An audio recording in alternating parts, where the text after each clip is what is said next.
बच्चे हमने last time पे यूनिट्स एंड डायमेंशंस से होते हुए डायमेंशंस पूरे खत्म कर लिए थे। डायमेंशंस के तीनों पार्ट कौन कौन से? Checking the correctness, derivation of the formula, और तीसरा कौन सा था? Conversion of one system of unit into another.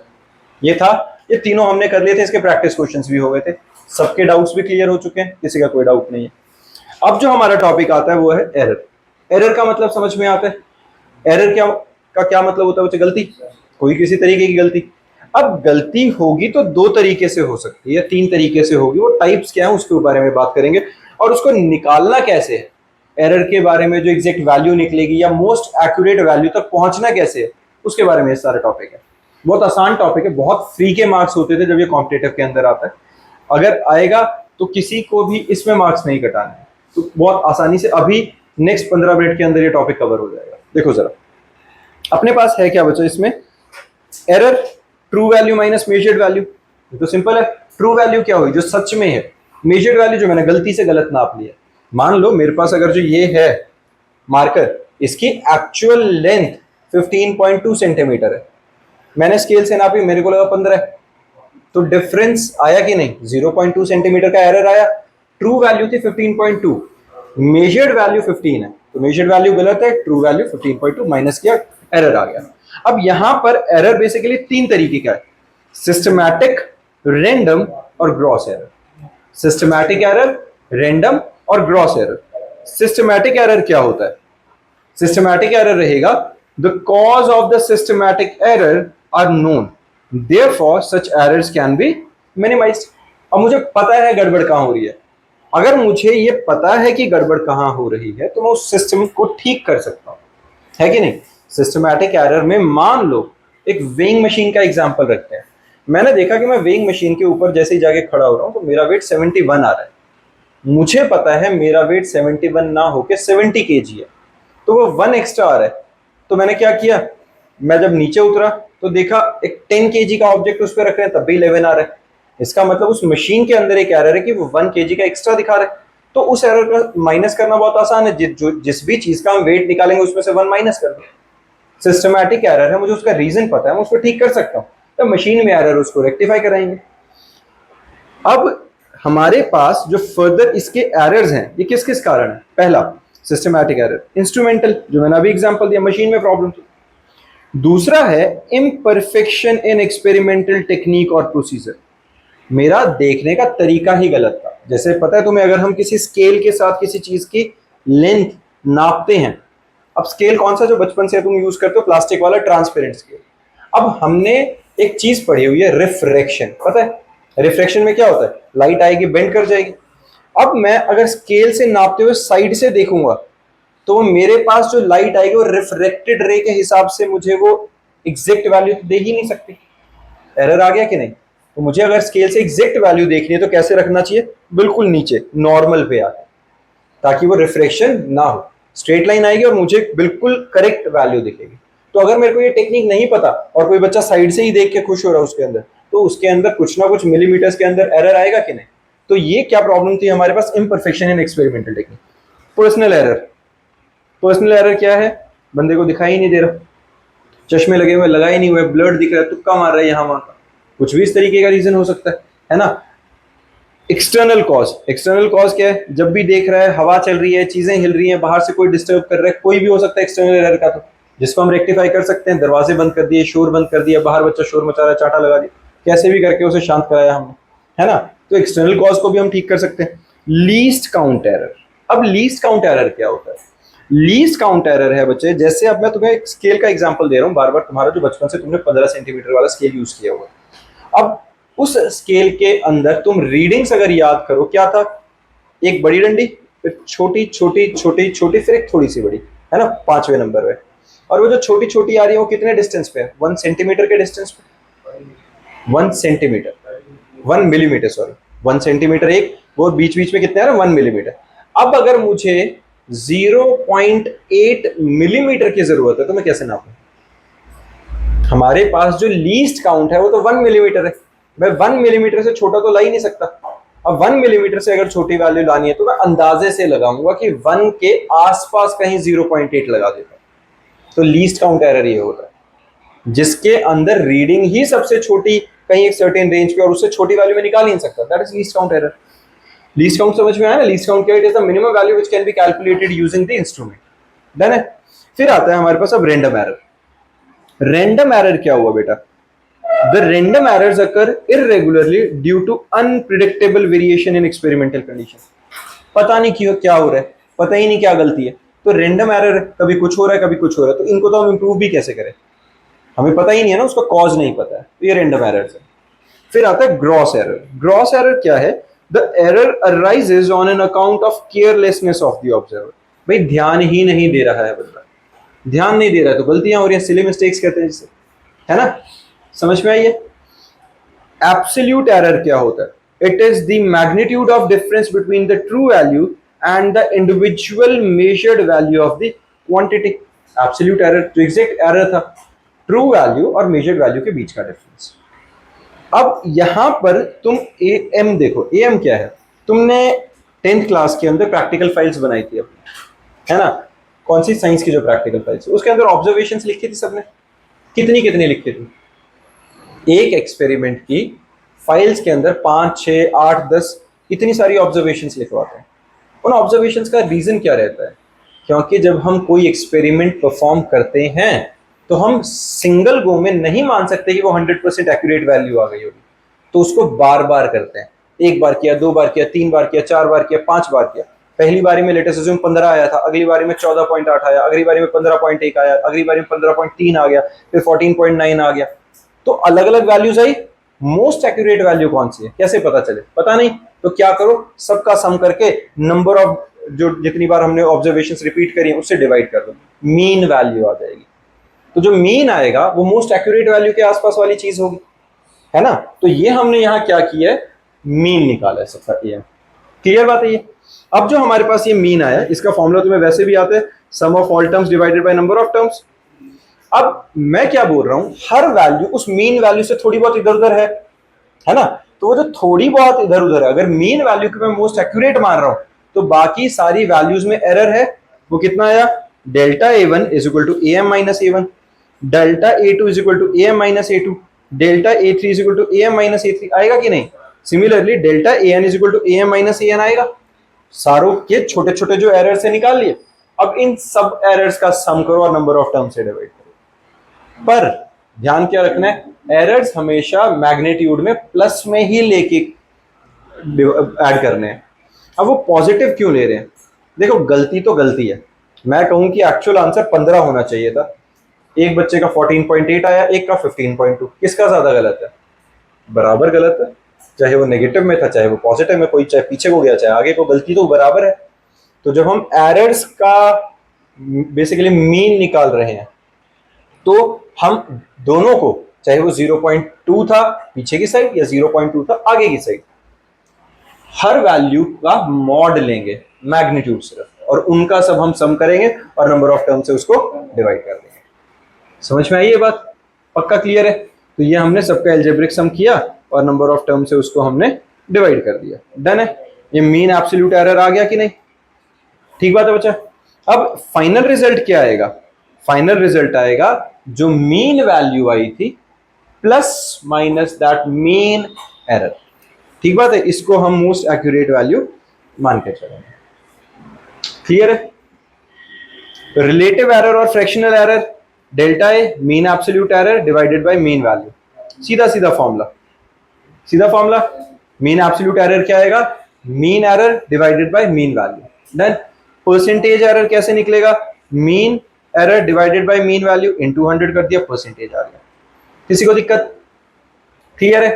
Combination of errors में कैसे आएगा बच्चा? पहले एरर इन सम, लेंथ और ब्रेथ है हमारे पास x is equal to a plus b, x plus minus delta x, x plus minus delta x is equal to a plus minus delta a plus b minus delta b. यही हुआ, a का error और b का error दोनों का add होके net delta x क्या निकला? Plus minus a delta a plus minus delta b. ये बात समझ में आई है सबको? Same goes for negative. अब देखो डिफरेंस में भी a plus minus delta a minus b plus minus delta b, a minus b plus minus delta a plus delta b. तो ये जो निकला है ये डेल्टा एक्स निकला कि नहीं? पता चला सबको? डन है बच्चा। तो चाहे एडिशन है चाहे सब्ट्रैक्शन है, एरर्स हमेशा क्या होंगे, ऐड होंगे, प्लस माइनस साइन के साथ रहेंगे। डन है। फिर आता है ये सिंपल से क्वेश्चन से बच्चे अटेम्प्ट करेंगे, आसानी से समझ में आ जाएगा। जैसे हमारे पास यहाँ क्वेश्चन में है क्या, देखो, in an experiment two capacities are measured, 1.3 plus minus 0.1 microfarad. ये क्या है, माइक्रोफैरेड बेसिकली कैपेसिटर के अंदर चार्ज स्टोर करने की कैपेसिटी की यूनिट है, माइक्रोफैरेड। ठीक है, तो फैरेड होती है यूनिट, माइक्रो मतलब 10 रेज़ टू द पावर -6। ये एक की कैपेसिटेंस आ गई है और दूसरे वाले की कैपेसिटेंस है 2.4 plus minus 0.2 microfarad. Calculate the total capacity in parallel with percentage error. अब पैरेलल में क्या होता है, जब कैपेसिटर्स को पैरेलल में कनेक्ट किया जाता है तो उन दोनों की कैपेसिटेंस डायरेक्टली ऐड ऑन हो जाती है। अब ये तुम्हें क्यों पता होगा भाई, ये तुम्हें पता चलेगा 12th के अंदर जब हम चैप्टर पढ़ेंगे कैपेसिटेंस, कि when the capacitors are connected in parallel the net capacitance is equal to algebraic sum of the capacitance. ठीक है, तो डायरेक्टली ऐड ही करना है, इसमें दोनों को ऐड करना है। दोनों को ऐड किया, C1 plus C2, C1 plus C2, 1.3 और 2.4 डायरेक्टली ऐड हो गए। जो एरर्स था 0.1 और 0.2 इनको इंडिविजुअली ऐड किया, और ये जो प्लस माइनस 0.3 है ये हमारा एरर आया, इसको हमने इस फॉर्म में लिख दिया। सिंपल। परसेंटेज एरर क्या आएगा, 0.3 जो हमारे पास ये वैल्यू आई थी डिवाइडेड बाय 3.7 इंटू 100, ये परसेंटेज एरर आ गया। सिंपल बात है, ठीक है ना बच्चा, पक्का। चलो इसी तरीके से दूसरा क्वेश्चन है, ये अटेम्प्ट करके देख लेंगे। अब है error in product and quotient. देखो error in product and quotient में सीधा फॉर्मूला रखो, डेरिवेशन वैसे भी नहीं आनी है और बहुत आसान सा ही पार्ट है, ये लिख लो बच्चा सीधा। जो हमारे पास एरर्स रहेंगे, delta x by x is equal to plus minus delta a by plus delta b by b. Maximum fractional error और रिलेटिव एरर कहलाता है मैक्सिमम। ये फॉर्मूला लिखना है बच्चा उससे। मैं अभी क्वेश्चन कराऊंगा तो तुम्हें पता चल जाएगा करना कैसे, इस फॉर्मेट का कुछ हमें कोई परेशानी नहीं होगी। और क्वोशिएंट के लिए भी सेम रहेगा, delta x by x is equal to plus minus delta a by plus delta b by b. Product के लिए और डिवीजन के लिए, दोनों के लिए फॉर्मूला सेम है। डन है, क्लियर है बच्चा। ये सिर्फ फॉर्मूला लिखो, अभी मैं क्वेश्चन कराऊंगा तो तुम्हें दिख जाएगा करना क्या है। मेन जो क्वेश्चंस आते हैं एरर्स के वो इस टाइप में आएंगे, x is equal to a raise to the power n over b raise to the power n। इसको समझना स्टेप्स को, बहुत आसान है। Delta x by x is equal to plus minus n आगे delta a by plus m आगे delta b by. ये numerator में है, डिनोमिनेटर में है, कोई फर्क नहीं पड़ेगा, सबके अंदर प्लस प्लस लिखा आएगा। समझ में आई है क्या किया मैंने, पावर आगे multiply delta a by A plus power आगे मल्टीप्लाई डेल्टा b बाई। जैसे ये 3 है यहाँ पे दिख रहा है, a की पावर l, b की पावर m, c की पावर n। तो मैंने क्या किया, delta by x is equal to l आगे delta a by plus m आगे delta b by b plus n आगे डेल्टा c बाई c। समझ में आया, पक्का। ये एरर्स का मैक्सिमम क्वेश्चन है जो तुम्हारे पास आएगा, इसके अलावा कुछ है नहीं। जैसे ये क्वेश्चन करते हैं, आज क्वेश्चन में क्या बोला है बच्चे, calculate the percentage error in determination of g is equal to 4 pi square l by t square where l and t are measured with plus minus 2% and 3% error respectively। l के लिए क्या है plus minus 2, t के लिए क्या है plus minus 3। तो हमारे पास उनका एरर गिवन है। तो अब एक बात देखो, फॉर्मूला के अकॉर्डिंगली मुझे क्या निकालना है बच्चे, और बोला है परसेंटेज एरर। अगर मुझे परसेंटेज एरर निकालने को बोला गया है तो मैं क्या कर रहा हूं, delta ji by ji into 100 मुझे निकालना है। जी का फॉर्मूला था 4 pi square L by T square. देखो 4 पाई स्क्वायर तो कांस्टेंट है, उसका तो कुछ करना ही नहीं है। तो delta l by l into 100 कितना दे रखा है, 2% गिवन है क्वेश्चन में। Delta T by T into 100 कितना दे रखा है, 3% गिवन है ये क्वेश्चन में हमारे पास। हाँ जी, ये वैल्यूज गिवन थी। तो delta ji by ji into 100 क्या आएगा, plus minus delta l by l into 100 plus 2 into delta T by 100। ये क्यों आया, क्योंकि हमारे पास जो L की पावर है यहाँ पे कितनी है 1, तो delta L by l into 100 आ गया सीधा। T की पावर क्या है 2, तो 2 into delta T by T आ गया। समझ में आई बात। ऊपर जब हमने फॉर्मूला लिखा था तो यहाँ फ्रैक्शंस के लिए था, परसेंटेजेस होते तो इंटू 100 कर देते और तो कुछ होना नहीं था। समझ में आई। 4 पाई तो कांस्टेंट है बेटा, उसमें काहे का एरर, 4 में थोड़ी एरर आएगा, पाई में थोड़ी एरर आएगा। समझ में आई बात। तो हमने वेरिएबल्स के रिस्पेक्ट में जो वैल्यू थी वो सब्स्टिट्यूट कर दी, तो डेल्टा एल बाई एल की वैल्यू थी 2 plus 2 into delta T by T की वैल्यू थी 3%, 2 इंटू 3 जो भी हमारे पास आया वो 8% आंसर आ गया। क्लियर है? जो क्वेश्चंस आते हैं वो मैक्स टू मैक्स इस लेवल के आते हैं, इससे ज्यादा बहुत कॉम्प्लिकेटेड कुछ नहीं। समझ में आई? इसके बाद आता है बच्चा हमारे पास सिग्निफिकेंट फिगर्स। सिग्निफिकेंट फिगर्स रटी रटाई चीजें, मतलब फॉर्मेट पता होना चाहिए, रूल्स पता होना चाहिए। अगर पता होंगे तो आंसर आएगा, वरना नहीं आएगा। सिंपल रूल्स में क्या है बच्चा, सिग्निफिकेंट फिगर्स में पहले all non zero digits are significant. All non zero digits are significant. All zeros occurring in between two non-zero digits are significant। ये बात समझ में आ रही है? नॉन जीरो कौन से होते हैं? 1 से लेकर 9 तक के कोई भी नंबर, सारे सिग्निफिकेंट है। कोई भी ऐसे जीरोस जो दो सिग्निफिकेंट फिगर्स के बीच में है वो भी सिग्निफिकेंट। जैसे 1 0 0 5, तो 1 और 5 तो सिग्निफिकेंट थे, अब 0 0 भी सिग्निफिकेंट हो गए। समझ में आई ये बात? जैसे 2 no matter where the decimal point है, जैसे 2.0038 है, तो इसके अंदर हमारे पास ये तो दोनों तीनों नॉन सिग्निफिकेंट, ये तो तीनों सिग्निफिकेंट थे ही, ये दो जीरोस भी सिग्निफिकेंट हो गए।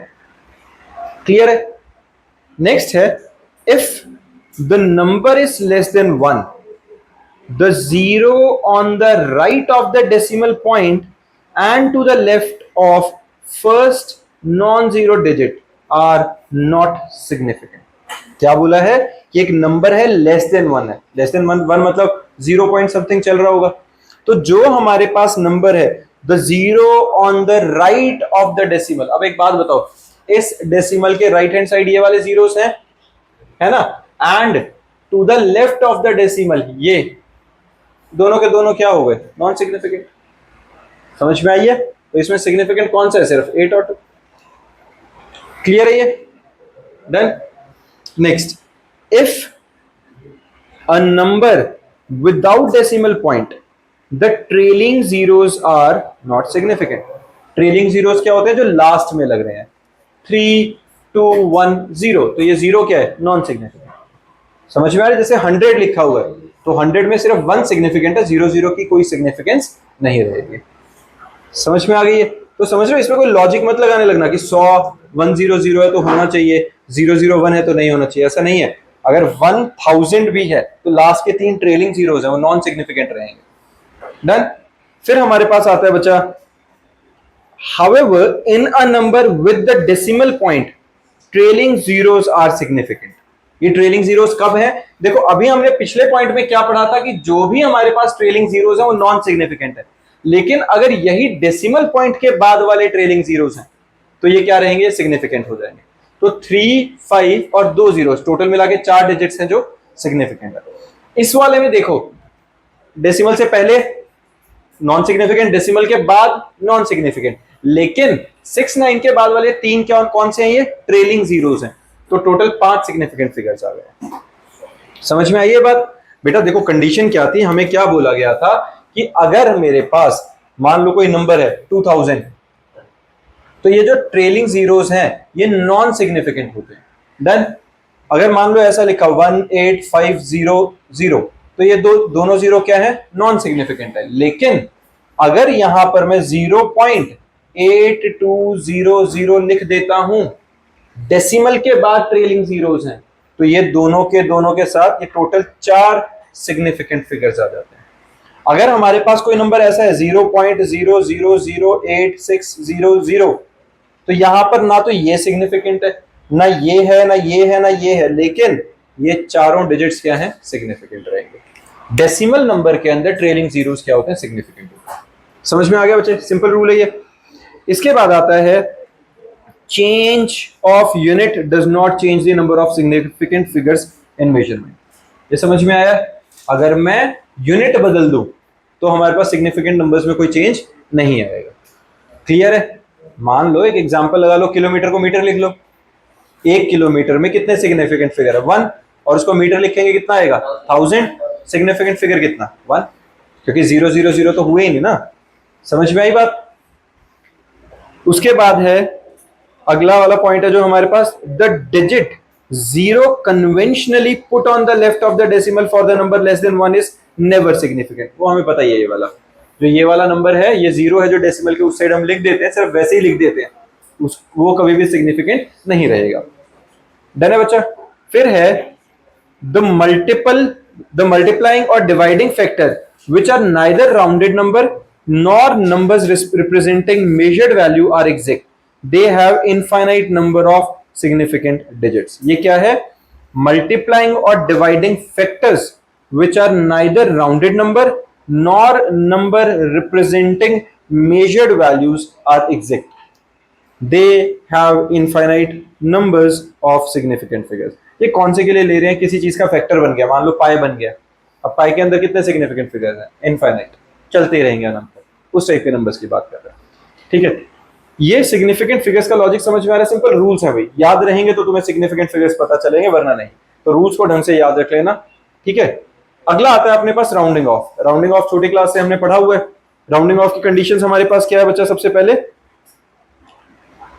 if the digits to be dropped is less than 5 then the preceding digit is left is unchanged। पता है 7.82, इसको हम क्या लिखेंगे? 7.8, 3.94, 3.9 लिख देंगे, है ना। ये कब? जब हमारे पास जो ये नंबर 2 है ये 5 से छोटा हो, यहां पे नंबर 4 है ये 5 से छोटा हो। अगर 5 से बड़ा हो जाता तो मैं क्या करता? अगले नंबर पे चला जाता। छोटी क्लास से पढ़ा हुआ ये वाला, तो 5 से बड़ा होगा तो अगले नंबर पे जाएंगे, 5 से छोटा होगा तो पीछे वाले पे ही ड्रॉप कर जाएंगे as it is. If the digit to be dropped is more than 5 then the preceding digit is raised by 1। क्या बोला? 6.87। अब 8 7 5 से बड़ा है तो अगले नंबर पे ड्रॉप करेगा सीधा। 9 के बाद क्या जाएगा? 8 के बाद क्या जाएगा? 9। पता चला ये 12.78। अब यहां पर 8 जो है ये क्या है? बड़ा है 5 से, तो ये सीधा किस पे जाएगा? 8 पे। 7 का 8 हो जाएगा। सिंपल है ये वाला। If the digit to be dropped is 5 और 5 followed by 0 then the preceding digit is left unchanged if it is even. ये कंडीशन समझना। 3.250, तो इसको क्या लिखेंगे? 3.2। x इज इक्वल टू 12.650, तो क्या नंबर रहेगा? 1.6। Same number. ये कब? अगर वो इवन था। लेकिन अगर ये ऑड हो जाए, followed by 0 then the preceding digit is raised by 1 if it is odd. Odd कैसे? 3.7 है यहां पर, दिख रहा है यहां पे क्या है? 7, तो 7 का क्या बन जाएगा? 8। 16.150 है तो 1 का क्या बन जाएगा? 2। अगर यहां पर ये इवन नंबर था तो सेम रहेगा, ऑड नंबर है तो वापस इवन पे, आगे वाले इवन पे स्विच कर जाएगा। डन है ये कंडीशन। फिर है if the digit to be dropped is 5 followed by the digit other than 0 then the preceding digit is raised by 1। तो ऑब्वियस सी बात है, क्या है? 16.351। अब 0 से बड़ा नंबर आ गया, 51 मतलब 5 से ऊपर वाला चला गया, तो हमारे पास 3 का क्या शिफ्ट हो जाएगा? 4 पे आ जाएगा, है ना। जो हमारे पास यहां पर ये नंबर 3 था ये बढ़ के 4 हो जाएगा। ऐसे ही यहां पे 6.58 है, 5 0 नहीं 5 8 आ गया, 8 आ गया तो मतलब ये 7 क्या हो जाएगा? 8 बन जाएगा। समझ में आ गई है? क्लियर? ये राउंडिंग ऑफ की कंडीशन है। इसी के बेसिस पे कुछ हमारे प्रैक्टिस क्वेश्चन है, और इतने के अंदर ही इसके साथ एनसीईआरटी फाइल करके हमारा पूरा चैप्टर खत्म हो जाता है। पूरा यूनिट्स एंड डायमेंशंस हमारा वाइंड अप हो जाता है। ठीक है बच्चा?